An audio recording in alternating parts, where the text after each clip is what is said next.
ishni usta 8 soatda bajaradi. Usta necha soatda bajaradi? 8 soatda. Shogirdi esa o'sha ishni 12 soatda bajaradi. Necha soatda bajaradi? 12 soatda. Savol shunday bo'lyapti. Ish unumdorligi bir xil bo'lgan 3 ta usta va 4 ta shogird 40 kilometr. Ikkinchisiniki nima? X ko'payga 4 mi? O'sha nimaga teng bo'lishi kerak? 600 ga. 200 nariga tomonga tez ishlaymiz. Kim ishlab bo'ldi? Xo'p, shogirdlarim savol. Ishchining 3 oylik ish haqqi 80 tanga va 2 ta ko'zaga teng. Ishchining 3 oylik ish haqqi 80 tanga va 2 ta ko'zaga teng. 2 oylik ish haqqi esa 55 tanga va bitta ko'zaga teng bo'lsa, ko'zaning narxini toping. Let's go. Tez. Tezlash beka, tez. Bitta yutinglar deb opalaringni. Tez.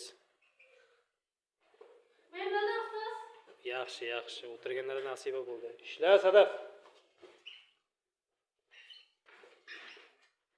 Nasiba shogirdim to'g'ri ishladi. 4-sinflar bir bo'ldi o'tirganlardan. Malades, beka bir. Shogirdlarim savol. 1/6 qo'shilgan 3/8 teng so'roq. Topinglar. Tez. Boshlaylar. Bo'ldi, Ramzan tez. Ha. Malades Ramzan, tez. Yaxshi. Qani? Bo'ldi. Nasi shogirdim bir, malades. Mahrajdan nechi edi u nasi? Malades, Ramzan 2. Shodris hali yo'lda, hali berib bo'lmaydi. Shodris 3. Keyingi savol.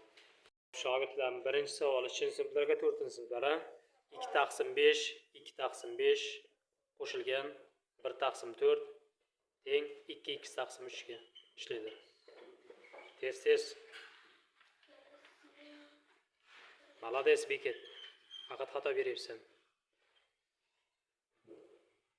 Bo'linglar Ramzan, tez bular o'tib ketadi hozir.